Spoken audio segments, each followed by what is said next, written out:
Thanks for watching BVR TV news. Telangana రాష్ట్రంలో ఇప్పుడు ఏ ఒక్క పార్టీ కూడా అంటే స్వతంత్రంగా బరిలో దిగి గెలిచేటువంటి పరిస్థితి అయితే ప్రజెంట్ ఇప్పుడున్నటువంటి సిచ్యువేషన్ అయితే లేవు. ఎస్, ప్రధానంగా కాంగ్రెస్, బీఆర్ఎస్, బీజేపీ ఈ మూడు పార్టీలు స్వతంత్రంగా బరిలో ఉండబోతున్నాయా? సిపిఐ పార్టీ నిజంగా ఈసారి స్వతంత్రంగా బరిలో ఉంటుందా? కాంగ్రెస్తోనే ప్రయాణం చేస్తుందా? అసలు ఏంటిది? సిపిఐ గురించి కొంచెం తెలుసుకునే ప్రయత్నం చేద్దాం. వాస్తవానికి సిపిఐ పార్టీ ఇప్పటిదాకా కాంగ్రెస్తో ఉంది. మరి ఈసారి స్థానిక సంస్థల్లో బీజేపీతో ఉంటుందా, బీఆర్ఎస్తో ఉంటుందా, లేకపోతే స్వతంత్రంగా ఉంటుందా? ఇదే ఇప్పుడు తెలుసుకునే ప్రయత్నం చేద్దాం. ఇందులో భాగంగానే ఈరోజు మన జనగామ జిల్లాకి రావడం జరిగింది. జనగామ జిల్లా మాజీ ఎమ్మెల్యే అయినటువంటి సిహెచ్ రాజారెడ్డి గారు మనతో నన్ను వీరి నుంచి కొంత ఇన్ఫర్మేషన్ అడుగుతాను. నమస్తే సార్, బాగున్నారా? నమస్కారం. ఓకే, అంతా బాగున్నామండి. యా సార్, యాక్చువల్లీ నేను ఇక్కడికి వచ్చి 2 years అవుతాను, 1.5 year అవుతుంది. యా, మీకు ఐడియా ఉంది అనుకుంటే. ఇంతకుముందు సార్ మనం ఇంటర్వ్యూ కూడా చేశాం. యా ఓకే సార్, పాయింట్కి వస్తున్నాం. ఇప్పటిదాకా మీరు కాంగ్రెస్తోనే ఉన్నారు, నిజమా అబద్ధమా?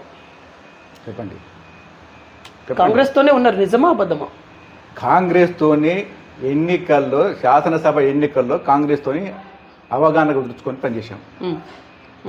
అంతే, అక్కడ వరకే, అంతవరకు అయిపోయింది. పార్లమెంట్ రాలే కదా, ఇంకా ఎంపీ ఎలక్షన్లో కూడా మీరు ఎంపీ ఎలక్షన్స్ రాలే కదా, వస్తే ఇంకా మన భవిష్యత్తు ఫ్యూచర్ ప్లాన్ చేస్తాం. లాస్ట్ టైం ఇప్పుడు జరిగింది ఒకటండి, సిపిఐ పార్టీ ఫస్ట్ వామపక్ష ప్రజాతంత్ర శక్తులను ఐక్యం చేయాలనేటువంటి వాటి మీద కేంద్రీకరించి మేము కలిసి పనిచేస్తున్నాం, పోరాటాలు చేస్తాం.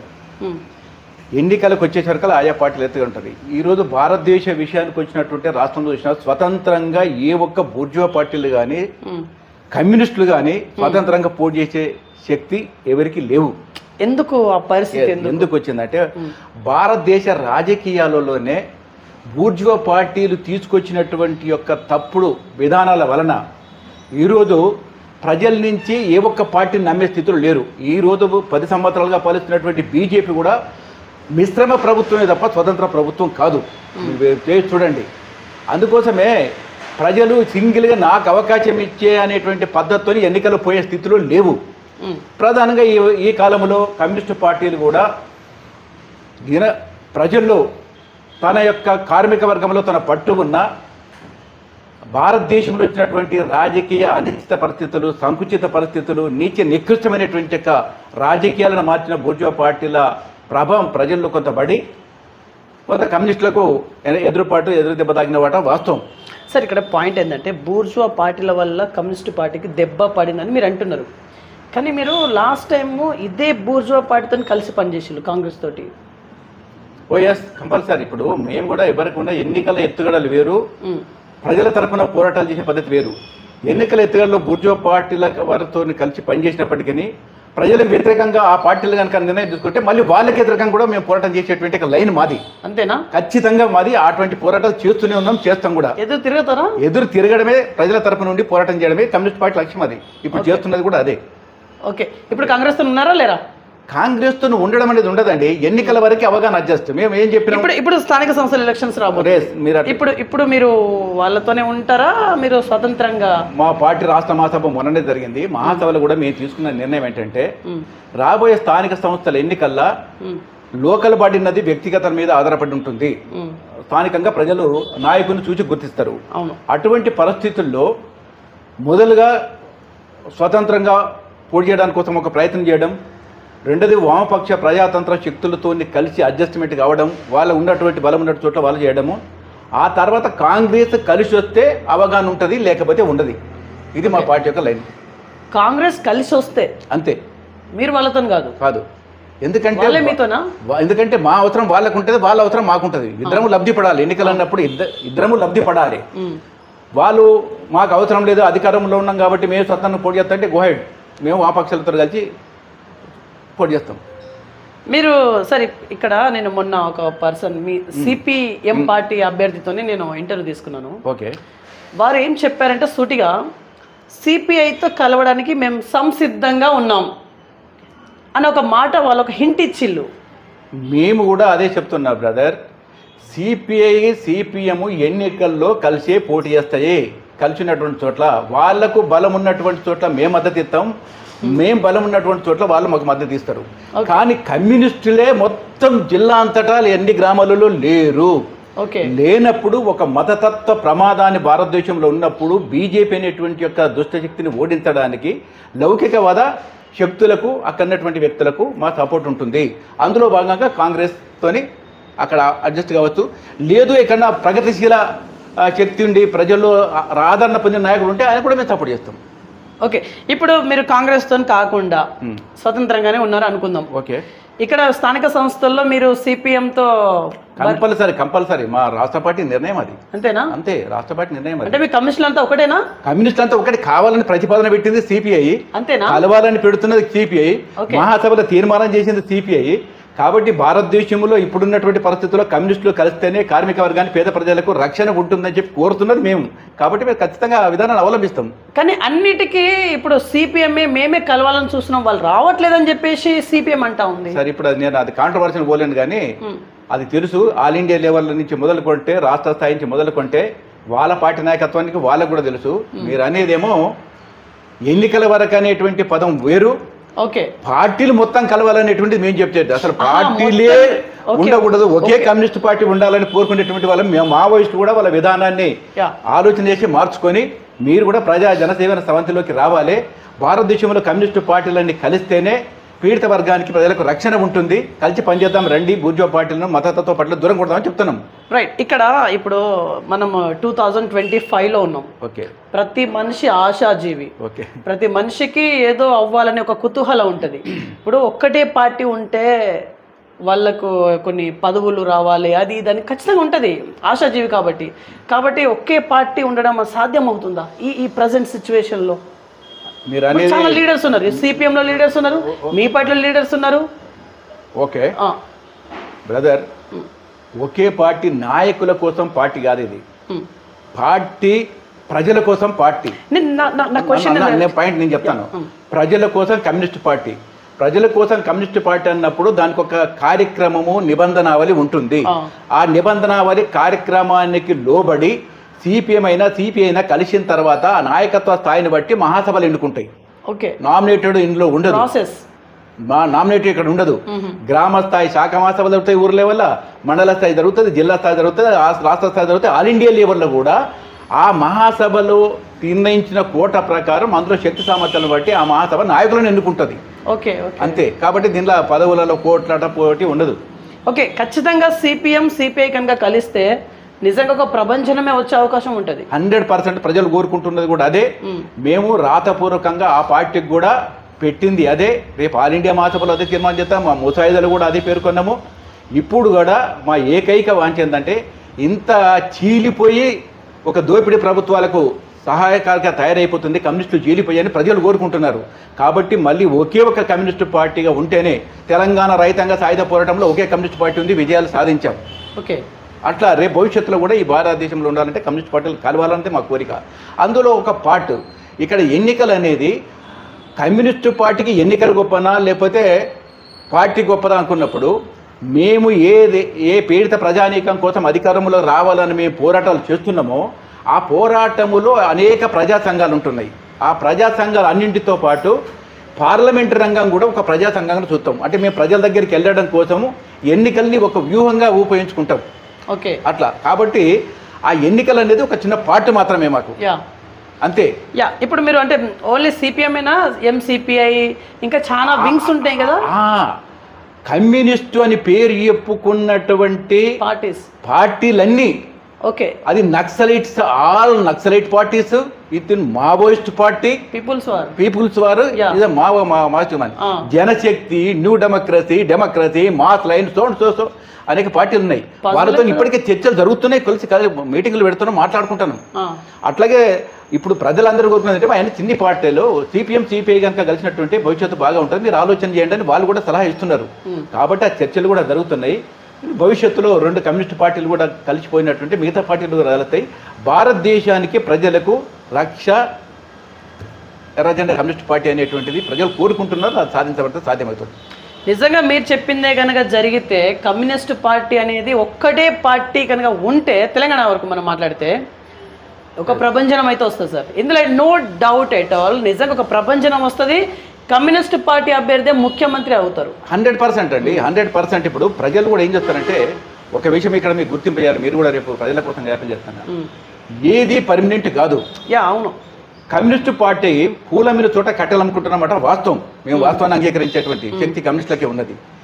ఆ రోజు తెలంగాణ సాయుధ పోరాటం చేసి ఈ రాష్ట్రంలో అనేక సీట్లు గెలిచినటువంటి యొక్క స్థానంలో బూర్జో పార్టీలు పెట్టే ఆశలు భ్రమలకు కొంత ఆర్థిక ఇబ్బందులు ఏర్పడినప్పుడు ప్రజలు కొంత లోనయ్యి వాళ్ళకి సపోర్ట్ చేసినా అది పీక్ స్టేజ్ వచ్చేసింది. ఇప్పుడు మళ్ళీ తిరిగి కమ్యూనిస్టులు కావాలన్న ఆలోచన ప్రపంచంలో అన్ని దేశాల్లో చేస్తున్నారు, మన దేశంలో కూడా ఆలోచన వస్తుంది. దీనికి ప్రభుత్వం ఆచరిస్తున్న విధానాలే మా ఉద్యమానికి చేతనిస్తాయి. ఇప్పుడు బూర్జువా పార్టీలో అని మీరు అంటున్నారు కదా, వాళ్ళేమో స్కీమ్స్ పెడతా ఉన్నారు, ఫ్రీ బస్ అది ఇదని స్కీమ్స్ ఉన్నాయి. మరి మీరు కనుక అధికారంలోకి వస్తే ఫర్ ఎగ్జాంపుల్ అనుకుందాం, కమ్యూనిస్ట్ పార్టీ అభ్యర్థి ముఖ్యమంత్రి అయ్యిళ్ళు, సిపిఎం కావచ్చు, సిపిఐ కావచ్చు, వాట్ ఎవర్ పార్టీలు ఏంటిదనే తర్వాత మీ అభ్యర్థి అయ్యిళ్ళు కాబట్టి మీరు కూడా ఫ్రీ స్కీమ్స్ దిశగా అడుగులు వేస్తారా? మీరు అంటే ఎట్లా ఉంటుంది మీ అభిప్రాయాలు ఎట్లా ఉంటాయి? యాక్చువల్లీ ఇందులో మీకు క్లియర్గా ప్రజలకు మనం చేసేది మీకు చెప్పేది ఏంటంటే, కమ్యూనిస్టు పార్టీ దేశంలో అధికారంలోకి వచ్చినప్పుడు మాకున్న వ్యూహం ఎత్తుగడలు మా రాజ్యాంగం వేరుంటుంది. వేరే ఉంటుందా? వేరే ఉంటుంది ఖచ్చితంగా. కానీ ఒక రాష్ట్రాలలో కనుక మేము అధికారంలోకి వస్తే, ఇప్పుడు కేరళలో ఏ విధంగా అయితే రాజ్యాంగానికి లోబడి ఉన్న అవకాశాలను ఉపయోగించుకొని మెరుగైన పాలన అందించడం కోసం ప్రయత్నం చేస్తాం. అంటే భారతదేశంలో ఉన్న 29 రాష్ట్రాలలో కేరళ ప్రభుత్వం తీసుకున్నటువంటి పాలన విధానం భిన్నమైనటువంటిది. మీరు ఏ ఒక్క వ్యతిరేకమైన పార్టీ వ్యక్తిని అడిగినా, ఏ ఆఫీసర్లను అడిగినా కేరళ వయసు కూర్చోరండి నేర్చుకోండి అని అంటారు. గ్రామ స్థాయిలో సంపూర్ణ అధికారాలు ఇచ్చాం సర్పంచులకు, కార్పొరేషన్ వాళ్ళకి అక్కడ వామపక్షం, అన్ని వామపక్ష పార్టీల కూటమి అది. కాబట్టి అక్కడ దోపిడీ పీడన అనేటువంటిది ఉండదు. ఓకే, అది ప్రధానమైనటువంటిది. వచ్చే డబ్బుకు అకౌంటబిలిటీ ఉంటుంది. రాజ్యాంగంలో ఏదైతే పేర్కొన్నారో ఆ రాజ్యాంగ యొక్క అంశాలు అమలు చేయడం కోసం ప్రయత్నం చేస్తాం. అది కమ్యూనిస్ట్కు ఉన్నటువంటి ప్రత్యేక స్థానం నిరూపించుకుంటామండి. అంటే ఇవి ఉండవా ఇక? ఏది రైతు భరోసా, బీమా, ఏది ప్రజలకు బాగా ఉపయోగపడుతుంది అనుకుంటుందో దాన్ని ఆ ప్రభుత్వం ఆలోచన చేస్తుంది. ఇప్పుడు ఒక చూడండి, ఒక్కొక్క ప్రభుత్వం బూర్జో పార్టీ వచ్చేసినప్పుడు ఎన్టీ రామారావు 2 రూపాయల కిలో బియ్యం పెట్టిండు, రాజశేఖర రెడ్డి పెన్షన్ ఇచ్చిండు, ఒక్కొక్క ప్రభుత్వం ఒక పాలసీ తీసుకున్నది. ఇప్పుడు కేసీఆర్ ఒక రకమైన పెట్టిండు, అవన్నీ రద్దు చేసి పరిస్థితి 6 స్కీమ్లు అంటుండు. వాళ్ళ యొక్క ఆలోచన దీంట్లో సారాంశంగా చెప్పాలంటే, వీళ్ళు చెప్పేటిదన్నీ ప్రజలను నమ్మించి పోరాటాల వైపు రాకుండా ఆశలు భ్రమలు కల్పించి దోచుకునే విధానాలకు వాళ్ళు అలవాటు పడ్డారండి. దానికి ఒక చిన్న ఉదాహరణ చెప్తా. ఇవాళ మనం దేవుని నమ్ముతున్నాం. దేవుని నమ్మినప్పుడు ఇంట్లో బ్రహ్మాండమైనటువంటి పంచపక్ష పరమాణాలు ఏర్పాటు చేసుకుంటాం, బాగా వండుతాం, చేస్తాం, దేవుని ముందు పెడతాం, సమర్పయ్యామే అని ముక్తాం. కానీ తర్వాత తినేది ఎవరండి? మనమే. ఈ ప్రభుత్వం కూడా సంక్షేమ పథకాల ద్వారా మిమ్మల్ని మేము బాగా చేస్తున్నామనేటువంటి బూస్టింగ్ ఇచ్చి ఆ సంక్షేమ పథకాలు సరిగ్గా వాళ్ళకి అందకుండా ఆ పేరు మీద గోంచేస్తున్నారు వీళ్ళు. ఆ విధంగా కోట్ల రూపాయలు దండుకుంటున్నారు. కాళేశ్వరం ప్రాజెక్ట్ గురించి మీ స్పందన ఏంటిది ఒక ఎక్స్ఎమ్మెల్యేగా? కాళేశ్వరం ప్రాజెక్టు గురించి వాస్తవంగా మేము అన్ని ప్రాజెక్టులందరికీ వచ్చినాం. ఆంధ్రప్రదేశ్లో ఉన్న ప్రాజెక్టులు అన్నీ తిరిగినాం, కాళేశ్వరం పోయినాం, అన్ని ప్రయత్నం చేసాం.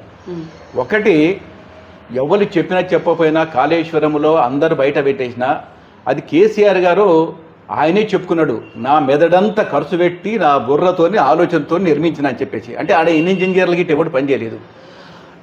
నాకు చెప్పేది ఏంటంటే, తమ్మడి హట్టి దగ్గర ఏదైతే ఉందో ఎల్లంపల్లి, తమ్మడి హట్టి దగ్గర తీసుకొచ్చి ఎల్లంపల్లి దగ్గర కట్టాల్సిన దాంట్లో అదే లైన్ కనుక కట్టేసినట్టుంటే ఇంత ఖర్చు కాకపోయి ఇంత అవసరం కూడా లేదనేటువంటి కొంతమంది వాదన పెడుతున్నారు.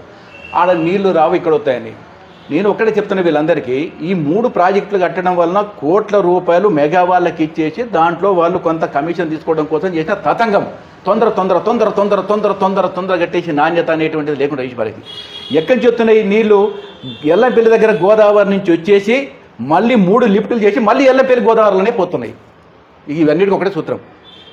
ఎల్లంపల్లి దగ్గర నుంచి గోదావరి తిరిగి వస్తే కిందికి మేడారం దగ్గర కట్టారు, మేడిగట్ట దగ్గర కట్టేసి తిరిగి మధ్యలో 3 లిఫ్టులు పెట్టేసి కోట్ల రూపాయలు ప్రజాధనం ఖర్చు పెట్టేసి తిరిగి నీళ్ళని ఎక్కడ వస్తున్నావు? మళ్ళీ తిరిగి గోదావరిలోనే పోతున్నారు. ఎల్లంపల్లి దగ్గర రౌండ్ తిరుగుతాం, అంతే రౌండ్ తిరుగుతున్నది. నా దగ్గర మొత్తం ఇప్పుడు ఎవిడెన్స్ ఉన్నది మొత్తం మీద, నేను చూసి వచ్చాను కాబట్టి చెప్తున్నా.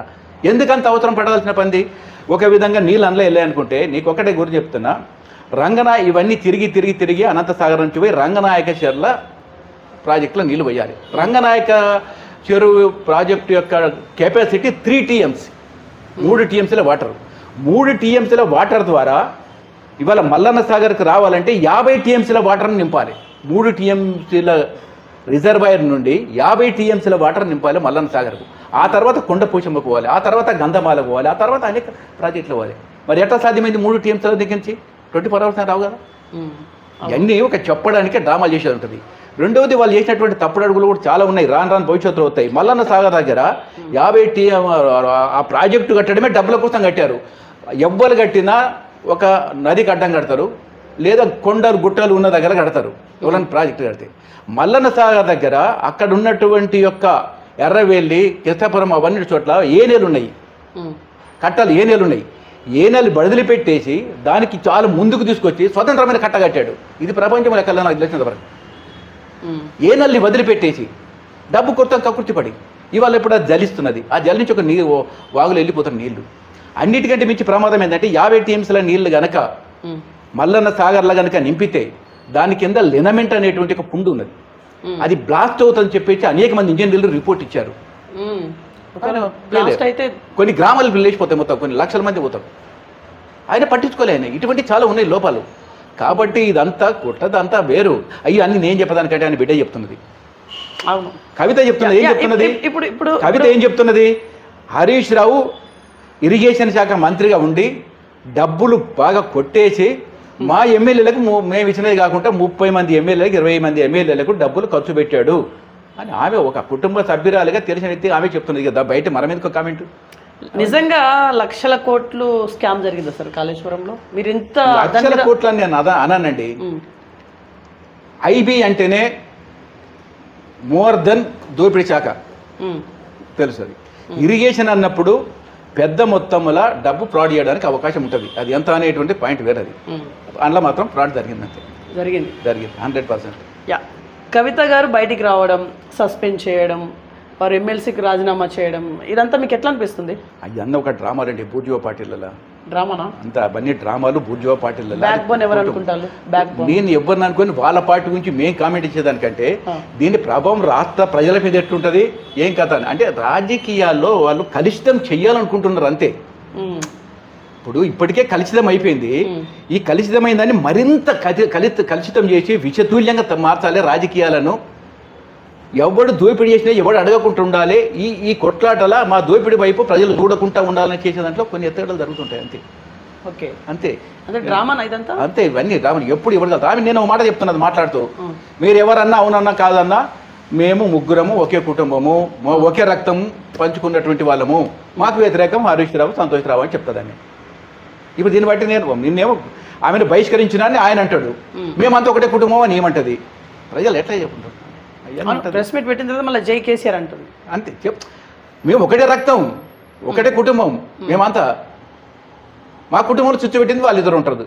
అవన్నీ అంటే ఇప్పుడు కేసీఆర్ చుట్టూ దయ్యాలంటే ఇప్పుడు హరీష్ రావు గారు, సంతోష్ రావు గారు, అది వాళ్ళ పార్టీ సంబంధించినటువంటి అంశాలండి. మనం వాళ్ళ జూలికి పోయి అనవసరంగా మీద పాటు చేసుకుని ప్రజలు ఇబ్బంది పెట్టడానికి పాపం అడినప్పుడు దానంతలో అదే బస్ బయటకు వస్తుంది అంతే. ఇప్పుడు బయటకు వస్తున్నట్టేనా? వస్తుంది, అది బయటకు వస్తుంది అంతే. ఓకే, సో ఇప్పుడు అంటే కవిత గారు బీజేపీకి వెళ్తే ఎట్లా ఉంటుంది, సొంత పార్టీ పెట్టుకుంటే ఎట్లా ఉంటుంది? ఏముండదండి ఇప్పుడు, ఏముండదు. వ్యక్తుల చుట్టూ పార్టీలు ఏముండయి, ఏముండదు. దాని ఏదో రాజకీయాల పెద్ద తీవ్రమైన మార్పులు చేయటం అంటే సేమ్ ఇప్పుడు పక్క రాష్ట్రంలో ఉన్నటువంటి షర్మిల గారు లెక్కనే వీరు కూడా ఏముంది. షర్మిల ఏమైంది? అదే కాంగ్రెస్ లోకి జీరో అంతే. ఈమె కూడా ఎట్లా ఉంటుంది? ఏముండదు అంతే. ఏదో ఒక పార్టీలోకి అయితే వెళ్తారు అంతే. ఏముండదు. సొంత పార్టీ అయితే పెట్టుకో ఏం లేదు ఇక్కడ. ఉండదు అదంతా. ఏం ప్రభావం కూడా పడదు అంతే. అంతే. రైట్. స్థానిక సంస్థలు రాబోతుంది కాబట్టి మీరు యాక్చువల్లీ మీ ఎజెండా అసలు మీరు ఏంటిది, మీరు ఏం చెప్పి ఓట్లు అడుగుతారు? గడప గడపనా? మేము మా పార్టీకి ఇచ్చిన లైనే ఒకటి ఉన్నది. నేను ఇప్పుడే మీ ఇంతకుముందే చెప్పాను. ఈ ఎన్నికలను కమ్యూనిస్టు పార్టీ ఉద్యమానికి ఉపయోగించుకునే వాడి సాధనంగా ఉండాలి అన్నది మా పార్టీ లైను. మేమేదో అన్ని చుట్టూ పోటీ చేసి గెలుస్తామనేటువంటి యొక్క అతి దుస్సాహమైనటువంటి మాట నేను మాట్లాడాను. మొత్తం మీద మాకు 120 గ్రామాల్లో పార్టీ ఆర్గనైజేషన్ ఉన్నది. కొన్ని గ్రామాల్లో కుక్క వార్డులో ఉంటుంది, కొన్ని గ్రామాల్లో ఏముండని మామూలుగా వ్యక్తులు ఉంటారు. అదే చూసి మేము పార్టీ అని చెప్పుకునేటువంటి పరిస్థితి నా లైన్ కాదు. అదే ఇక్కడ సాధ్యమైనంత వరకు మా వాణిని వినిపించాలి, ప్రజలకు కొంత న్యాయం చేయాలి. న్యాయం చేయాలనుకున్నప్పుడు స్వతంత్రంగా పోటీ చేసేటువంటి శక్తి ఉన్నది ఎక్కడన్నా ఉన్నట్టుంటే ఆలోచన చేస్తాం. లేనప్పుడు సిపిఐ సిపిఎంతోనే మొదలు ప్రధానంగా వెళ్తాం. ఇక్కడ వేరే పార్టీలు లేవు. అది కూడా వాళ్ళు కూడా కొన్ని ప్యాకెట్లో కొన్ని గ్రామాలలో వాళ్ళు ఉన్న వాళ్ళు మేము పోటీ పెట్టాం. మేము ఉన్నటువంటి చోట్ల వాళ్ళు మాకు సపోర్ట్ చేయాలి. మిగతా ఏదైతే గ్రామాలలో ఉన్నదో ఆ గ్రామాలలో కాంగ్రెస్ లౌకికవాద పార్టీలతోటి ఉంటాయి. అది కాంట్రవర్షన్ లేదు కదా. వాళ్ళు ఏం చేయాలి, మేము చేయాలి, ఏం చేయాలి, మేము ఎక్కడ చెప్తాం అనేది మా సంబంధం. వాళ్ళు ఎక్కడ చెప్తారో వాళ్ళు చెప్పుకుంటారు. ఇప్పుడు సిపిఐ సిపిఎం కలిసిపోతే మరి మీరు పదవులు ఎట్లా పంచుకుంటారా? అంటే జెడ్పీటీసీ టికెట్లు కానీ ఈ సర్పంచ్ టికెట్ ఇవి ఎట్లా మీరు ఎంపీటీసీలు కానీ? ఇది కమ్యూనిస్టుల యొక్క పోటీ ఎట్లుంటుందంటే సిపిఎంకు బలం ఉన్నటువంటి చోట్ల అన్కండిషనల్గా మేము సిపిఎంకు సపోర్ట్ చేయాలి.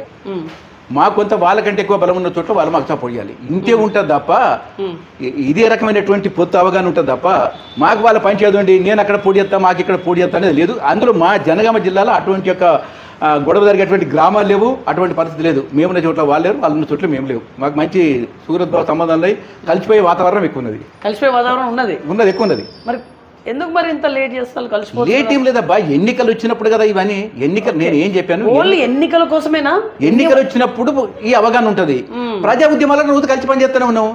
సెంట్రల్ కార్మిక వర్గంపై దాడి చేసినప్పుడు, రైతాంగంపై దాడి చేసేటప్పుడు కలిసి ఉద్యమాలు చేస్తూనే ఉన్నాం. కలిసి ఉద్యమాలు చేస్తున్నాం, వాళ్ళు ఏం తేడలేదు. కానీ మీరన్న బూర్జువా పార్టీలకే సంఖ్యాబలం ఎక్కువ ఉంది, కార్యకర్తల బలం ఎక్కువ ఉంది, వాళ్ళ దగ్గరే అధిక ధన బలం ఉంది, అన్ని బలాలు వాళ్ళ దగ్గరనే ఉంది, అన్ని శక్తులు వాళ్ళ కానే ఉన్నాయి. మరి మీ కాడ ఏం చెప్తారు? మేము మా పార్టీ లైన్ కూడా ఒకటి చెప్తా మీ ద్వారా. మీరు ఒక గుర్తింపు వేసిందంటే కమ్యూనిస్టు పార్టీకి ఒక నిర్ణయం ఉంది ఎన్నికల పట్ల. ఇవాళ నేను బీజేపీకి, కాంగ్రెస్కు, బీఆర్ఎస్కు, ఇతర బూర్జువా పార్టీలకు అంతే ఒకే ఛాలెంజ్ చేస్తున్న. దీని ద్వారా మీకు దమ్ము ధైర్యం కనుక ఉండి ప్రజల మీద ప్రేమ విశ్వాసం కనుక ఉంటే దామాషి ఎన్నికల పద్ధతి ప్రవేశపెట్టండి భారతదేశంలో. దామాషి ఎన్నికల పద్ధతి ద్వారా భారతదేశంలో ప్రవేశపెట్టినట్టుంటే 29 రాష్ట్రాలలో కమ్యూనిస్టులు గెలుస్తారు. 29 రాష్ట్రాలలో కమ్యూనిస్టులు గెలుస్తారు. సంఖ్యాబలం కాదు, వాళ్ళ అధికారంలో రావడం కూడా కల్లా. I will challenge that. నేను ఎందుకు చెప్తున్నంటే దామాషి ఎన్నికల పద్ధతిలో వ్యక్తి పేరు ఉండదు, కులము ఉండదు, మతము ఉండదు, డబ్బు రాజకీయాలు ఉండదు. ఓన్లీ పార్టీ గుర్తు మీద మాత్రమే పోటీ చేయాల్సిన అవసరం ఉంటుంది. ప్రజలందరి దగ్గరికి మీరు వెళ్ళి మీ పార్టీ గుర్తుకి ఓటేయండి అమ్మా అని చెప్పాల్సి ఉంటుంది. ఇప్పుడు నేను రాజారెడ్డి కాబట్టి రెడ్డి ఓట్లు నాకు అడగానే అవసరం ఉండదు. బీసీ కాబట్టి బీసీ, ఎస్సీ కాబట్టి ఎస్సీ అనే పద్ధతి ఉండదు. నేను గెలవాలి కాబట్టి కోట్ల రూపాయల డబ్బులు ఖర్చు పెట్టాలనేటువంటి ఆలోచన ఉండదు వ్యక్తి లేనప్పుడు. అప్పుడు పార్టీ సిద్ధాంత రాజకీయాల ప్రాతిపాదిక మీద ఎన్నికలు జరుగుతాయి. కమ్యూనిస్ట్ సిద్ధాంతం, శ్రామిక వర్గం, కార్మిక వర్గం, రైతు, కూలి, పేద ప్రజల కోసం పనిచేసేటువంటి పార్టీకి మేము ప్రజల దగ్గరికి వెళ్తాం. వాళ్ళ దగ్గరికి వెళ్తారో చెప్పుకోమనండి, ఏం చెప్పుకుంటారో చెప్పుకోమనండి. మేము తక్కువ ఉన్నా ఎక్కువ ఉన్నా కార్మిక వర్గం కోసం సాగు బతుకుల మధ్య కూడా వాళ్ళకి సపోర్ట్ చేసుకుంటూ బతుకుతున్నాం. కాబట్టి డబ్బు పంపిణీ లేకుండా రాజకీయాల వరకు పరిమితమై పోవడం చేస్తే బూర్జువా పార్టీలన్నీ అవుట్ అయిపోతాయి, కమ్యూనిస్టులకు పానం వచ్చేస్తారు. మేము ప్రతిపాదన అడుగుతున్నాం. ఇది ఒక్కటే కాదు, ఇది సుమారు 40 దేశాలు ఉన్నది. పక్క పొంటి నేపాల్ ఉంది, పక్క పొంటి ఇక్కడ శ్రీలంకలో కూడా ఉంది. ఓకే, అసలు ఇక్కడ మారాల్సింది ప్రజలతో పాటుగా మీ కమ్యూనిస్టు వాళ్ళు కూడా మారాలి. మీరు ఎందుకు చీలకలు వచ్చింది? యాక్చువల్లీ మీరు కనుక చీలకనగా ఉండుంటే, ఇప్పటి వరకు ఉండుంటే వేరే వేరే వేరే లెవెల్ ఉండు, తెలంగాణ కావచ్చు, వాట్ ఎవర్. ఒకటి కమ్యూనిస్టుల పార్టీలో చీలికలు ఎందుకు వచ్చినాయి అనేటువంటిది 30-40 సంవత్సరాలు 50 సంవత్సరాలు అన్ని పార్టీలు సమీక్షించుకున్నాయి. ఆ రోజు భారతదేశంలో ఉన్నటువంటి పాలక వర్గాల పట్ల మనకున్నటువంటి ఆలోచన శక్తి, వాళ్ళని అంచనా వేసే విషయంలో కొన్ని భేదాభిప్రాయాలు వచ్చేసినాయి, చీలిపోయినాయి. ఈ రోజుకు వచ్చేసే వరకల్లా బూర్జువా పార్టీల యొక్క రాజ్యాంగ యంత్రం పీడిత ప్రజలపై దాడి చేస్తున్నప్పుడు ప్రజల నుంచి డిమాండ్ అవుతుంది, మీరున్నప్పుడు ఇటువంటిది లేదు, మీరు చీలిపోయి కొంత నష్టం జరుగుతుంది, మీరు కలవండి అని. అది మనకు ఉపయోగపడుతుంది. ఒకటి నేను చెప్పేది. రెండవది, ఇప్పుడు మనం ఇక్కడ చెప్తున్నది ఏంటంటే బూర్జువా పార్టీలు అనేటువంటి డబ్బు ఖర్చు పెట్టి గెలవడం అనేటువంటిది ఒక పీక్ స్టేజ్కి వచ్చేసింది. ఏది ఎక్కువ కాలం ఉండదు, మీకు తెలుసు. ఏది ఎక్కువైనా బస్ట్ అయిపోతుంది, ఏది అతి అయినా బస్ట్ అయిపోతుంది. ఇప్పుడు 10 కోట్లు 20 కోట్ల నుంచి మొదలుకుంటే 100 కోట్లు దాటింది ఎమ్మెల్యే స్థానం పోటీ చేసి గెలవడానికి.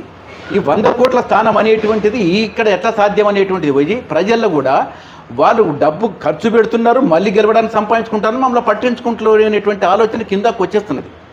కాబట్టి తిరిగి అవునన్నా కాదన్నా వీళ్ళు మాత్రమే ఉండేటువంటి వ్యక్తులను ఆలోచన చేసినప్పుడు వాళ్ళు కనుక డబ్బులు అనేది కనుక ఖర్చు పెట్టుడు వెనక పట్టు పడితే కమ్యూనిస్టుల జెండాలు వేస్తుంది.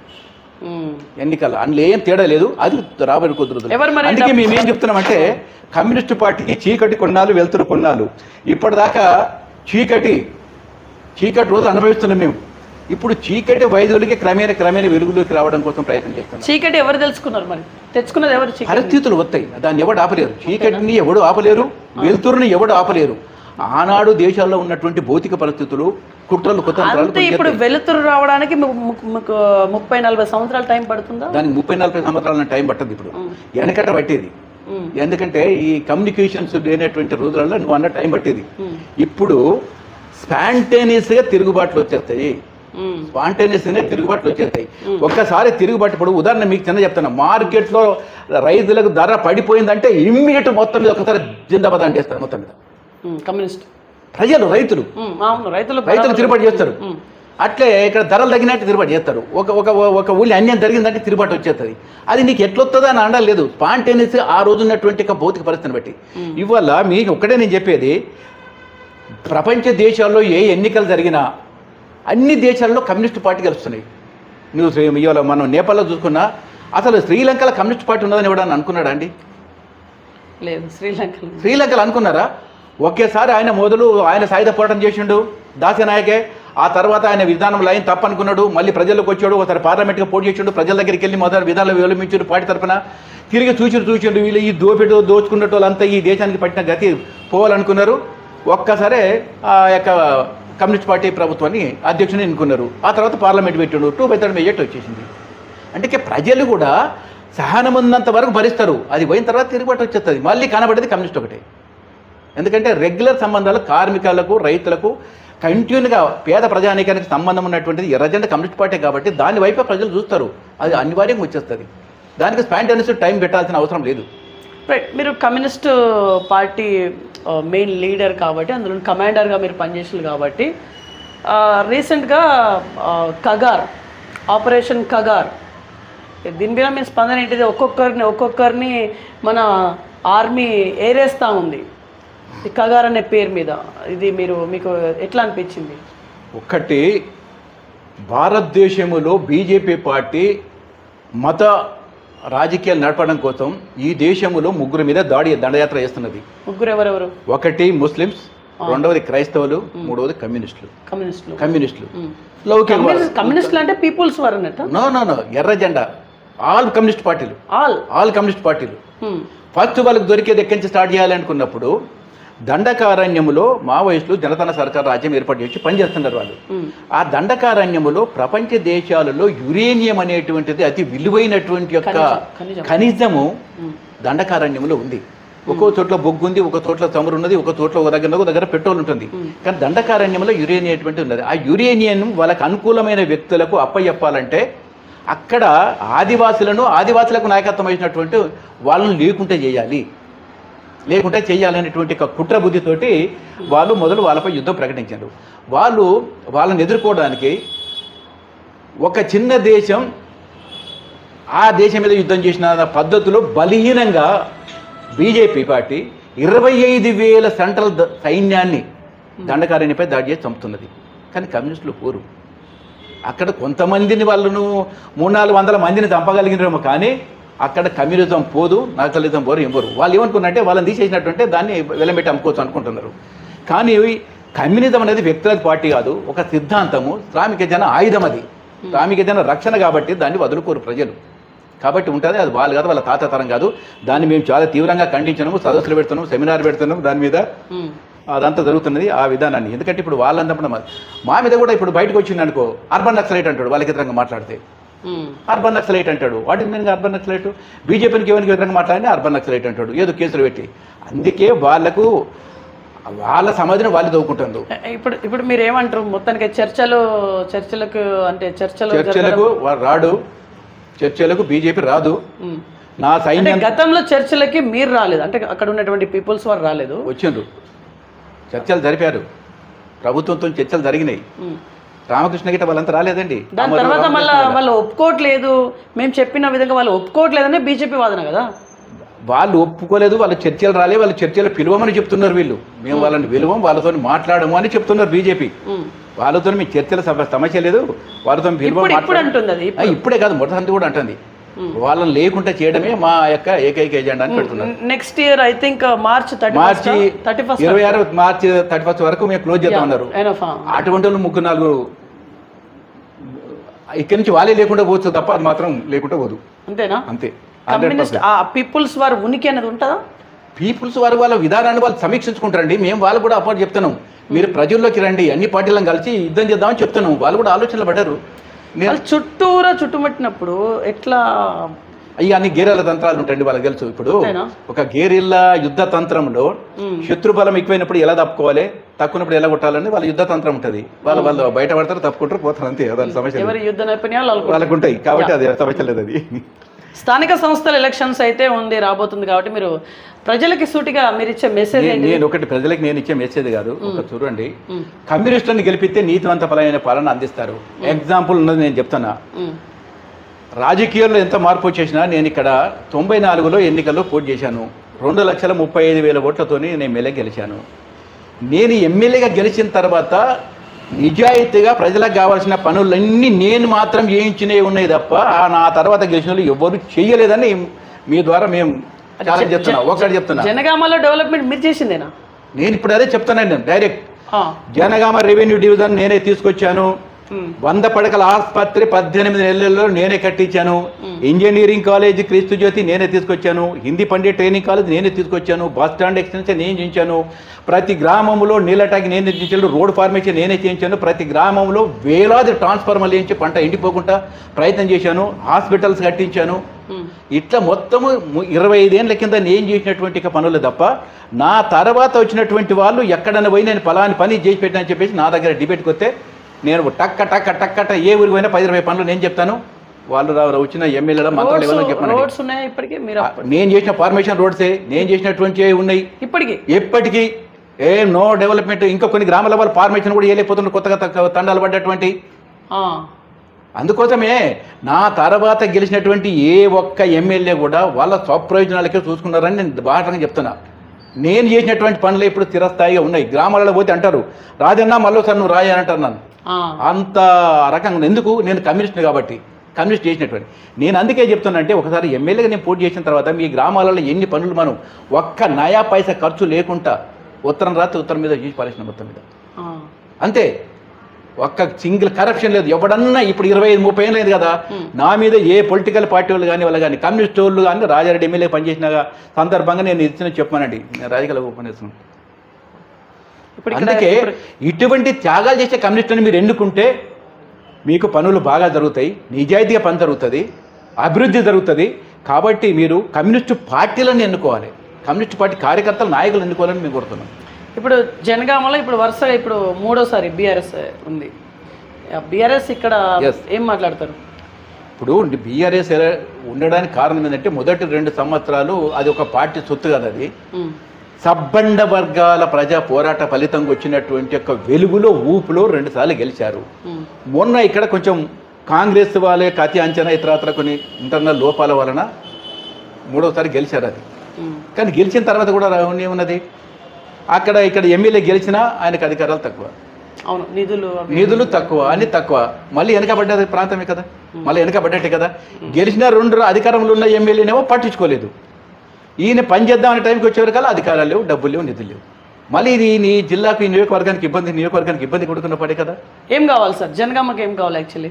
ఇప్పుడు జనగామకు మేము మొదటిసారి కూడా సమగ్రాభివృద్ధి కోసం హైదరాబాద్కు 100 కిలోమీటర్ల దూరంలో ఉన్నటువంటి చోట్ల ఇండస్ట్రియల్ కారిడార్ ఏర్పాటు చేస్తామని చెప్పారు.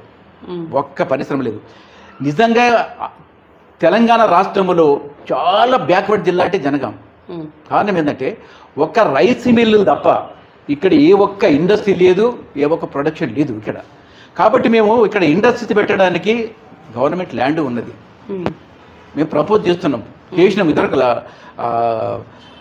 జనగామ నియోజకవర్గ అభివృద్ధికి సంబంధించినటువంటి జిల్లా అభివృద్ధికి సంబంధించినటువంటి ప్రణాళిక కూడా ప్రభుత్వానికి కూడా పంపినాం. వాళ్ళు ఎవరు పట్టించుకునేటువంటి పద్ధతి లేదు. దీనికి కారణం ఏంటంటే మరి డబ్బులు లేవంటాడు. మీరు ఖర్చు పెట్టడానికి డబ్బులు ఉంటాయి, తీసుకోవడానికి డబ్బులు ఉంటాయి, ప్రజా సంక్షేమంలో ఇవ్వడానికి డబ్బులు ఉంటాయి అనేది. కాబట్టి ఇది జనగామ జిల్లా సమగ్రాభివృద్ధి కోసం మేము భవిష్యత్తులో ప్రణాళిక తీసుకొని కమ్యూనిస్టులుగా కలిసి మేము పోరాటం చేయాల్సినటువంటి అవసరం ఉంది. అభివృద్ధి కోసం పోరాటం చేస్తాం. రైట్. ఓకే, ఇప్పుడు ఇంటర్వ్యూ ముగించే ముందు ఇంకేమైనా ఉందా మీరు చెప్పవలసిన? ఫైనల్లీ అసలు మీరు ఏమైనా చెప్పి ముగించాలనుకుంటున్నారా? నేను ఏం చెప్పాలనుకుంటున్నానంటే, తెలంగాణ రైతాంగ సాయుధ పోరాటం జరిగినటువంటి యొక్క ప్రాంతంలో ప్రతి ఇంటికి కమ్యూనిస్టు కుటుంబమే, ప్రతి ఇల్లు. వాళ్ళ కడుపున విట్టిన బిడ్డలు ఉన్నారు. విద్యార్థి యువజనులారా, మీరు వాస్తవ సిద్ధాంతాలు చదవండి. మీ నాన్నలు తండ్రులు ఎంత కష్టపడి, ఎంత ఎర్ర జెండా పట్టుకొని పోరాటం చేసి ఇక్కడ దొరల భూస్వాములను తరిమి కొట్టేసి రాచరిక ప్రభుత్వాన్ని కూలదేసి త్యాగాలు చేశారో, ఆ త్యాగములో కొంత భాగమైన మీరు పారి పంచుకొని వాస్తవాలు తీసుకొచ్చేసి మీరు ఆ బాటలో పయనించండి అనేది మేము కోరుకుంటున్నాం. ఇవాళ దీన్ని మసిపూసి మారడిగా చేసి కమ్యూనిస్టు ఉద్యమాన్ని దెబ్బతీయడం కోసం బీజేపీ అనేటువంటి ఒక కుట్రబుద్ధి, అక్రబుద్ధి కలిగినటువంటి ఒక, ఇంకా ఆయనకు ఒక మంచి పేరు పెడితే మంచిది, గోబెల్స్ వారసులు. వాళ్ళు గోబెల్స్ వారసులు అంటే 100 అబద్ధాలు ఆడితే అబద్ధం నిజమైపోతుంది అనేది గోబెల్స్ సిద్ధాంతం. అంటే వాళ్ళు పుట్టుకొద్దని అబద్ధాలు బీజేపీ అబద్ధం అనేటువంటి గోబెల్స్ ప్రచారం ద్వారా తెలంగాణ రైతాంగ సాయుధ పోరాటమే ఇక్కడ జరగలేదంటాడు ఒక మెదడుదక్కుడు, ఒక ప్రొఫెసర్, ఒక బీజేపీ అంటాడు, ఒక భూస్వామి చిట్టుడు. ఇటీవల నేను ఒక వీడియో చూసిన, అసలు తెలంగాణ సాయుధ పోరాటం ఎక్కడ జరిగిందంటారు. 4,500,000 మంది ప్రాణాలు అర్పించి రక్తతర్పణ చేసి భూస్వాములను తరిమి కొట్టి దున్నేవాడికి భూమి కావాలండి 10 లక్షల ఎకరాల భూమి పెట్టి 3,000 గ్రామాలలో గ్రామరాజ్యాలు ఏర్పాటు చేసి ఇవాళ ఇట్లా మీటింగ్లు పెట్టుకుని స్వేచ్ఛ కల్పించింది కమ్యూనిస్టులు. అంటే గూడు నారాయణ రెడ్డి అనేటువంటి ఒక పెద్ద భూస్వామి, వాడు కాంగ్రెస్లో ఉండి ఇటీవల బీజేపీలో కలిసిండు. ఆయన రజాకార్ అనేటువంటి ఒక సినిమా చూసిండు. దాన్ని కమ్యూనిస్టుల యొక్క పోరాటం అనేటువంటి, పేద ప్రజల పోరాటం అనేటువంటి పక్క పండు పెట్టేసి తురుకోళ్ళకు తెలుగులకు ఘర్షణ జరిగిందని చూపిస్తాడు. అందులో అంటే ఎంత పక్కదారి పట్టించడం చేసినట్టు కుట్రలు జరుగుతున్నాయి. ఇటువంటి కుట్రల్ని నేటి యువజన విద్యార్థులు అధ్యయనం చేయాలి, యూనివర్సిటీ విద్యార్థులు అధ్యయనం చేయాలి, వాస్తవిక మీద మేము ఆధారపడి బతకాలి. అందుకోసమే యువజన విద్యార్థులంతా కమ్యూనిస్టు ఉద్యమ చరిత్రను, కుటుంబ త్యాగాల చరిత్రలో చనిపోయినటువంటి త్యాగాల యొక్క వారసత్వం ఉన్నారు కాబట్టి వాళ్ళ పోరాట చరిత్రలు చదవాలి, ఈ యొక్క అధ్యయనం చేయాలి. మళ్ళీ తిరిగి కమ్యూనిస్టు ఉద్యమాన్ని నిలబెట్టినప్పుడే ఈ పేద ప్రజానికానికి చాలా ఉపయోగకరంగా ఉంటుంది. ఇంకొక మాట నేను చర్చ కోసం పెడుతున్నా, ఇది మీరు ఎట్లా దాన్ని తీసుకొస్తారు. కమ్యూనిస్టు పార్టీ అనేక త్యాగాలు, పోరాటాలు చేసి భూ సంస్కరణ చట్టం తీసుకొచ్చింది. 55 ఎకరాల కంటే మించి ఇక్కడ ఒక కుటుంబానికి కమతానికి ఉండడానికి వీలు లేదండి. సరే, మా పోరాటాల ఫలితమో ఏదో మొత్తం తెలంగాణలో భూములన్నీ పంచబడ్డాయి, కొంతమంది కొన్నారు, అమ్మకం పడ్డాయి, భూమి అంతా డీసెంట్రలైజ్ అయిపోయింది, వికేంద్రీకరణ జరిగింది. కానీ ఈ 10-15 సంవత్సరాల కాలంలో తిరిగి భూ సంస్కరణ చట్టాన్ని పాలకుడు ఎవడు పట్టించుకొని పాపన మళ్ళీ భూమి అంతా పేద ప్రజల దగ్గర నుంచి రియల్ ఎస్టేట్ వ్యాపారంతో, ఫామ్ హౌస్ల వ్యాపారంతో 1000 ఎకరాలు మళ్ళీ కేంద్రీకరించి ఒక దగ్గర తీసి పెడుతున్నారు. ఇది రాబోయే రోజుల్లో భారతదేశంలో కోట్ల ఎకరాలు జరుగుతున్నది, మన తెలంగాణలో కూడా లక్షలాది ఎకరాల భూమి ఇవాళ ఒక దగ్గర మళ్ళీ కేంద్రీకరించబడి తిరిగి ఉల్టా వచ్చేస్తున్నది. కాబట్టి భూమి దీనికి ఏం జరుగుతుంది, ప్రజలు పెరుగుతున్నారు, పంట తగ్గుతున్నది, పంట భూములన్నీ పడబడిపోయినాయి. ఆనాడు భూస్వాములు ఉన్నప్పుడన్నా కొంతమంది కౌలు రైతులకు కౌలు దొరికేది, పంట వండేది, మనం అందరం తినేది, ప్రభుత్వానికి ఆదాయం ఇచ్చేది. కానీ దుర్మార్గమైనటువంటి యొక్క వ్యవస్థ వచ్చేసిన తర్వాత, రియల్ ఎస్టేట్లో 1000 ఎకరాలు సంపాదించిన తర్వాత పంట వండే భూమి అంతా బీడిగా మారిపోయింది, కౌలు రైతులు లేకుండా పోయింది, పంట పండకుండా పోతున్నది. దీని పేరు మీద వాళ్ళంతా కోట్ల రూపాయలు గవర్నమెంట్కి ఎగ్గొడుతున్నారు. వ్యవసాయం నుంచి ఆదాయంగా దూయించేసి ప్రభుత్వం కట్టాల్సిన పన్ను కూడా ఎగ్గొట్టేస్తున్నారు. ఇంత తీవ్రమైనటువంటి ప్రమాదం ఈ రాష్ట్రానికి వస్తుంది. ప్రభుత్వం దీని మీద దృష్టి పెట్టాలి. ఆ దృష్టి పెట్టేసి ఆ భూముల సంగతితో తేల్చాలి. భూస్వాముల చట్టం ఉందా లేదా, ఎన్ని వాళ్ళ చేతిలో ఉండాలని. ఒక విధంగా ఫ్యాక్టరీలు కట్టడం కోసం తీసుకుంటే ఫ్యాక్టరీలు కట్టమనండి, ఫ్యాక్టరీలు కట్టి ఇక్కడ 1000 ఎకరాలు ఉంటుంది కదా, అప్పుడు నువ్వు ఇండస్ట్రియల్ పర్పస్ వచ్చేస్తుంది. కాబట్టి దీని మీద చాలా లోతుగా మేము పార్టీ కూడా తీవ్రంగా ఆలోచన చేస్తున్నాం. ఇది తీసుకున్నట్టుంటే ఇవాళ మనకు ఆహార ధాన్యాల కొరత ఉండదు, పని దొరుకుతుంది, ఆ చట్టం అమల్లోకి వచ్చే పద్ధతి ఉంటుంది. ఈ దోపిడి పీడన తగ్గిపోయేటువంటి అవకాశం ఉంటుంది. చాలా పెద్ద సమస్య ఉన్నది. ఇది పార్టీలో డిస్కస్ చేస్తున్నాము, ఆ తర్వాత ప్రజానీకం దగ్గరికి వెళ్తాం, దీని మీద తీసుకొస్తాము. ఇది భవిష్యత్తులో మాకు ఒక ఆయుధంగా మారేటువంటి అవకాశం ఉంటుందని చెప్పి ఈ సందర్భంగా చెప్తున్నా. కాబట్టి భూమి ఎక్కడ వెళ్ళి, భూమి మాయమైపోతుందా, భూమి ఏం పోతలేదు, ప్రజలు పెరుగుతుంది, ఒక వ్యక్తుల చేతుల్లో పోతున్నది. ఒక్కొక్కడు ఫామ్ హౌస్ పేరు మీద 200-300 ఎకరాలు, ఆయన 500 ఎకరాలు అంటారు, నాకు 300 ఎకరాలు అంటాడు. ఎన్ని ఉన్నది 55 ఎకరాల కంటే మించి ఉండదు. ఎట్లా సాధ్యం ఇది? అందుకే దొంగతనం జరుగుతుంది. వీళ్ళంతా భూమిని దొంగతనం చేస్తున్నారు. కాబట్టి ఆ దొంగతనానికి విధంగా కమ్యూనిస్ట్ పార్టీలు మళ్ళీ పోరాటం చేస్తాయి, తిరిగి ఆ భూమి వచ్చే విధంగా మేము ప్రయత్నం చేస్తామని చెప్పి సందర్భంగా తెలియజేస్తున్నాం. ప్రజలు దానికి పోరాటానికి సిద్ధం కావాల్సిందిగా విజ్ఞప్తి చేస్తున్నాం. ఓకే, అంటే కమ్యూనిస్ట్ పార్టీ అంటే అందరు కదా, అందరం నాట్ ఓన్లీ ఒకరు కాదు, ప్రజా సమస్యకు వచ్చినప్పుడు అందరిని కలుపుకుంటాం, అందరితో కలిసి పనిచేస్తాం. అది రైట్. సో ఇది వాళ్ళ ఇన్ఫర్మేషన్. చూద్దాం. యాక్చువల్లీ కమ్యూనిస్ట్ పార్టీలు ఇప్పుడు అంత చీలికలు జరిగిపోయింది. ఒక్కటి కనుక ఒకే తాటిగా కనుక వస్తే కనుక తెలంగాణ రాష్ట్రంలో ఒక పెద్ద ఎత్తున బ్లాస్ట్ ప్రపంచం వచ్చే అవకాశం అయితే ఉంది. ఇది కమ్యూనిస్టుల వాదన ఎట్లా ఉంది ఇంకా మనకు తెలియదు. రాబోయే రోజుల్లో 100% ట్రూ, అదే జరిగి తీరుతుంది, అనివార్యం అవుతుంది. షూరా? షూర్. ఐఎమ్ ఛాలెంజ్ చెప్తాను కదా నా వయసులో. ఇప్పుడు నేను 50 సంవత్సరాల కమ్యూనిస్ట్ ఉద్యమంలో పనిచేసినటువంటి నాయకునిగా మీకు మరొకసారి మనం చెప్పుకుందాం. నాకు 50 years అవగాహన ఉంది కమ్యూనిస్ట్ పార్టీ ఉద్యమం మీద. 50 సంవత్సరాలుగా నేను ఇందులో పనిచేస్తున్నా. నా అనుభవాలు చెప్తాను. 70 అట్లా లేరు. ఓకే చెప్తున్నా. 69 నడుస్తుందమ్మా, నాకు 69 క్రాస్ అయిపోయింది. చెప్తున్నా, అందుకే ఆ అనుభవం ఉన్నది. నేను విషయాలు చెప్తా, అన్ని చూసుకుంటూ వచ్చాను. అవన్నీ కూడా ప్రజలకు వివరిస్తాను, ప్రజలకు చెప్తాను నేను. నాకు కూడా అట్లా అప్పుడప్పుడు అనిపిస్తుంది. ఇప్పుడు ఆల్రెడీ సిపిఎం వాళ్ళు కూడా ఈ రకంగానే ఆలోచన చేస్తున్నారు, కలిసిపోవడం, కలిసి ఉండం అని చెప్పేసి. మీరు కూడా సిపిఎం పార్టీ నుంచి లేదా అంటా ఉన్నారు. అంటే ఖచ్చితంగా రాబోయే రోజుల్లో 100% ట్రూ జరుగుతుంది, జరిగి తీరుతుంది. అంతే. జరిగితే మాత్రం బూర్జా పార్టీలు తప్పుకోవాల్సిందే. ఇక అది జరుగుతుంది. ఈ దేశంలో దామాష ఎన్నికల పద్ధతి వస్తుంది, బూర్జా పార్టీలు భూస్థాపితం అయిపోతాయి. I will challenge that. ఎన్ని సంవత్సరాలు పట్టే అవకాశం ఉంది? మళ్ళీ దాని సంవత్సరాలు చెప్పండి. మీరు 50 సంవత్సరాల ఇండస్ట్రీ, నేను లాస్ట్ మీరు ఒక మాట్లాడతాను కాబట్టి నేను చెప్తా.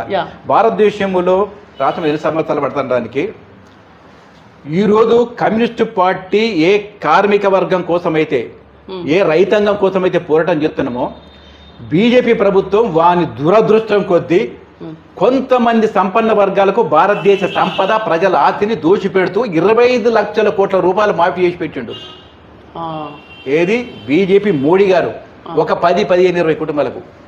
భారతదేశంలో 1% సంపన్న వాళ్ళ చేతుల్లో 40% పైగా సంపద అంతా వాళ్ళ చేతుల్లో జమ చేసి పెట్టిండు. ఇప్పుడు ఏం చేస్తున్నాడు? భారతదేశంలో ఉన్న రైతుల మెడ మీద కత్తి పెట్టి వాళ్ళకి వ్యతిరేకంగా పార్లమెంట్లో 3 చట్టాలు తీసుకొస్తే గత 2 సంవత్సరాల క్రితము పంజాబ్, హర్యానా దేశంలో ఉన్న రైతులు ఢిల్లీ నగరాన్ని సంవత్సరం పాటు చుట్టుముట్టి యుద్ధం ప్రకటించేసి 1000 మంది చచ్చిపోతే 3 చట్టాలు వెనక్కి తీసుకున్నాడు. వాళ్ళ భూములన్నీ గుంజుకుంటామని. ఇప్పుడు మళ్ళీ కార్మిక వర్గం మెడ మీద కత్తి పెడుతున్నాడు. అదేంటంటే స్వాతంత్రం వచ్చినప్పటి ఇప్పటిదాకా 30 కార్మికులకు ఉపయోగపడేటువంటి యొక్క చట్టాలు తీసుకొచ్చి పెట్టి వాళ్ళ జీవన ప్రమాణాలు బతకాలంటే మానవుని, కార్మికుని సావుకు కారణమయ్యేటువంటి ఒక కొత్త చట్టాలు తీసుకొస్తున్నాడు. అదేంటంటే 4 కోడ్లుగా మార్చి పారేస్తున్నాడు. అది పార్లమెంట్లో ఇప్పుడు చట్టం ముందుకు వచ్చేస్తున్నది. 4 కోడ్లు మీనింగ్ ఏంటంటే, మేము ఒక మనిషి బతకాలంటే రోజుకు 24 గంటల్లో 8 గంటలు పని చేయాలి, 8 గంటలు నిద్రపోవాలి, 8 గంటలు కుటుంబంతో విహారం గడపాలి. అట్లయితేనే ఒక మనిషి తెల్లారి పనిచేస్తాడని అంతర్జాతీయ లేబర్ కోర్టులు నిర్ణయించినాయి. ఎర్రజెండా పోరాట ఫలితంగా 150 సంవత్సరాలుగా అది అమలు జరుగుతుంది. కానీ మోడీ వచ్చేసి 8 గంటల పని రద్దు చేసి 12 గంటలు పని చేయాలని చట్టం తీసుకొస్తున్నాడు. కార్మిక చట్టాలు పెట్టుకోవడానికి వీల్లేదంటాడు. పరిశ్రమలు యజమాని ఎప్పుడన్నా మూసేసుకోని చెప్తాడు మొత్తం మీద. అంటే కార్మికుల మెడ మీద కత్తి పెట్టేసి ఒక బానిసలుగా మార్చేటువంటి చట్టాలు తీసుకొస్తున్నాడు. అది కార్మికుల పక్షాన పోటీ చేసే కమ్యూనిస్టులకు యుద్ధం అవుతుంది. ఇప్పటికే 10 కోట్ల మంది ఏకమై చర్చలు జరుపుతున్నారు. రేపు రాబోయే రోజుల రైతు కూలీల యొక్క పోరాటమే ఈ దేశ సంపన్న వర్గాల పెట్టుబడిదారి కార్పొరేట్ శక్తుల గోరీలు గడతాయి. కమ్యూనిస్ట్ పార్టీ ఉద్యమానికి నాయకత్వం వహిస్తుంది. సార్, 1 more క్వశ్చన్ దీంతో ముగించేద్దాం.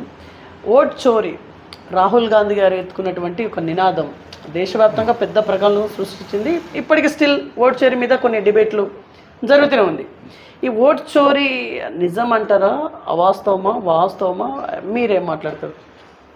వాస్తవంగా నా అనుభవంలో కూడా తీసుకొస్తున్నా, మనకు బ్యాలెట్ ఓట్లు ఉన్నప్పుడు ఇంత చర్చ రాలే. 4 రోజులకు రావచ్చు, ఎన్నికల రిజల్ట్ 3 రోజులకు రావచ్చు. బ్యాలెట్ ఓట్లే 100% ట్రూ నిజంగా ఉన్నది. రేపు రాబోయేది కూడా బ్యాలెట్ పేపర్లు అయితేనే సాధ్యమవుతుంది. ఈ రోజైనా చూసినా అమెరికాలో మోడీ ఎందుకు చెప్పిండంటే, ఎలెన్ మస్క్ అని అంటాడు, ఆయన తీసుకొచ్చినాడు, ఆయన చెప్పిండు బ్యాలెట్ పేపర్లో చోరీ జరిగే అవకాశం 100% ఉన్నది, ట్రూ అని చెప్పిండు ఆయన. మొత్తం మీద జరుగుతుంది. ఆ దేశంలో జరిగింది. అందుకే ఏముంటాడు, రేపు వచ్చే ఎన్నికల్లా నేను మళ్ళీ తిరిగి బ్యాలెట్ పేపర్లే ప్రవేశపెట్టబోతున్నా అని చెప్తున్నాడు. ఈ దేశంలో కూడా మోడీ చేసింది కూడా 100% నిజం. దొంగతనం, చోరీ జరిగింది. అందులో ఏపీ ఎన్నికలు మరీ బాగా బయటపడ్డాయి. రాహుల్ గాంధీ గారు చెప్పిండు. నేను చెప్తాను, మోడీ దొంగతనం చేసిండు అంటున్నా. మోడీ ఓట్ల దొంగతనం చేసే బీహార్లో చేసిండు, ఉత్తరప్రదేశ్, మహారాష్ట్రలో చేసిండు. తుదకు వాళ్ళకు సపోర్ట్ చేసినటువంటి చంద్రబాబు నాయుడు కూడా చేసిండు. 6 గంటలకు ఎన్నికల కౌంటింగ్ అయిపోతే 6 గంటల తర్వాత ఉంటే అందులో లైన్లు ఉన్న వాళ్ళు ఓట్లేయమంటారు. 10% 20% ఓట్లు పెరుగుతాయా? అంతలా అన్ని పెరిగినాయి, ట్రూ దొరికినాయి, కోట్ల కేసు అయిపోయి నడుస్తున్నాయి, మొత్తం మీద కొన్ని పోతున్నాయి. 10-12% ఓటింగ్ గుద్దేసుకోవడమే. అంటే ఇవేం హ్యాకింగా? ఈవీఎం అనేది లేనే లేదు. ఇప్పుడు వాడు సుప్రీంకోర్టు కూడా చెప్తాడు వాడు మొత్తం. నేను ఆ లోటుకు పోయి కాంట్రవర్సన్ కాలేదు కానీ ఎన్నికల కమిషన్ ఏం చెప్తాడు, వాళ్ళ మనిషికి చెప్పుకున్నాడు కాబట్టి మీరు అడిగిన రహస్యం ఇయ్యము, ఆర్టీఐ కింద మేము లెటర్ పెడితే ఎందుకు ఇవ్వము అని చెప్పి అంటే అందులో ఆడోళ్ళు ఉంటారు కాబట్టి ఏమన్నా. మరి ఆడోళ్ళు అనేటువంటిది ఏమన్నా ఏమంటుంది, అది బాత్రూమ్ అదేమన్నా కాదు కదా. ఓటింగ్ ప్యాకెట్స్ వేయమంటాను కదా మనము, ఆడ పడ్డదా లేదో ఓట్లు ఎట్లా జరిగినాయి, ఎప్పటి వరకు వేసిండు వేయమని చెప్పి పెట్టింది, అది ఇవ్వడం కుదరదు అంటాడు. ఈసీవన్ అంటాడు, ఆర్టీఐ కింద పెట్టినా. అందుకే వీళ్ళంతా ఏంటంటే చీకటి దొంగ ఏకమైపోయింది. మోడీ గారు 4 కొరడాలు పట్టుకుని రండి, స్వతంత్రంగా పనిచేసే ED, CBI, EC, RBI, IT అదే ఈడీ అంటే అదే ఈడీ, ఐటీఐ, ఈ 4 కొరడాలు పట్టుకొని ఎవడైతే వ్యతిరేకం ఉన్నాడో దొంగ కాకుండా దొంగని నిరూపిస్తా, నీ దగ్గర గజ దొంగలు, దేశాన్ని దోచే దొంగలున్నా మాఫీ చేసి పారేస్తా. ఈ సిద్ధాంతం జరుగుతుంది, ప్రజల దగ్గరికి వెళ్ళింది. అందులో భాగమే ఈరోజు ఓట్ల దొంగతనం జరిగింది నిజము, రాహుల్ గాంధీ చెప్పేది నిజము. ఇప్పటికే అనేక అరే నేను బతుకున్నారా బాబు అంటే నువ్వు చచ్చిపోయినట్టు రాసిండా అని అంటాడు వాడు. అటువంటి 100 మందిని కోట్ల కూడా ప్రొడ్యూస్ చేశారు. బతుకున్న కూడా చచ్చినట్టు చూపిస్తే అది ఎలక్షన్ కమిషన్ తప్పు, అది చేస్తారు. కాబట్టి అది రాహుల్ గాంధీ చెప్పేది 100% నిజం. దానికి వ్యతిరేకంగా కూడా పోరాటం చేసి ఖచ్చితంగా బ్యాలెట్లు కావాలని మేము కూడా పోరాటం చేస్తాం. ఓకే, సో ఇది ఇవాళ ఇన్ఫర్మేషన్ చూస్తున్నాం BVR TV news. Until then bye, take care. Thank you.